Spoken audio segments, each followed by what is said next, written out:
So here we have the Death card, and the Death card, it's kind of an intense card because the title of the card is Death.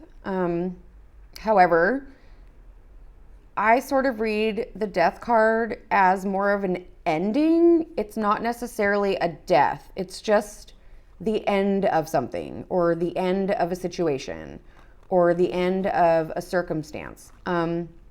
So the keywords that I chose for death are end, evolve, and release.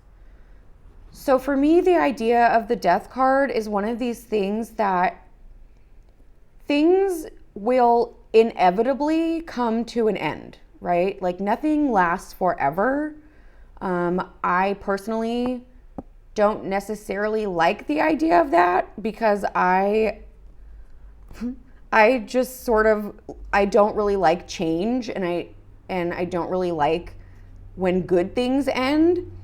But at the same time, some things that are harder or more difficult or that I don't like, I do like when those come to an end. So in a way, the Death card can be good and bad, right? Depending on the situation. And how I was saying in the Hanged Man card, it's sort of, when you're able to sort of release the stuff that doesn't work for you, or it's not, it's no longer fun, it's no longer benefiting you in any way, it's actually sort of nice to be able to release that and then move on to something else, right? Like this comes to an end and now we can just sort of keep it moving. So in this painting, I like how this guy is sort of being embraced by the ending, right? He's sort of being embraced by death. He's like, just come along with me, and just, even though it's hard, it's something that you kind of knew was going to happen, or you knew this thing was going to end eventually. So it's not as abrupt as like the Tower. The Tower is like a sudden change, or, a sudden upheaval.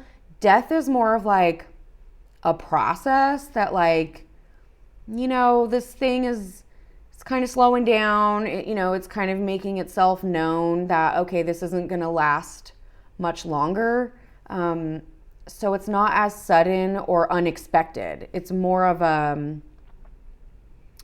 expected ending, is the way that I sort of read this card, and is the way that I understand it. Because let's just be real, none of us can escape death. It's going to happen to all of us at some point. So it's a reminder to sort of enjoy the time that we have now. And when things come to an end, we can just appreciate them for what they were, and then move on to the new thing and sort of embrace it. Instead of being, sort of scared of it, we can just, the other word that I chose was evolve. So instead of being scared of it, we can sort of evolve with the changes or with the ending. And that way that might help, that might be a little bit easier to sort of work with, things that come to an end, is kind of how I see it. And I know a lot of people sort of use the word transformation for the Death card. I guess in a way that's transformation, but I don't know. I just see the Death card as more of an ending, like something coming to an end. Like a job coming to an end, a relationship coming to an end, or, kind of something like that. Or the relationship is ending, the way you know it, but it's sort of evolving into something else, or it just is coming to an end. But it also depends on what other cards, would be surrounding this card. But I'm doing the video based on, each card, so it's kind of hard to see. But anyway, those are sort of my thoughts on the Death card. And yeah, I don't think I have anything else to add on this card. So I'll see you in the next card.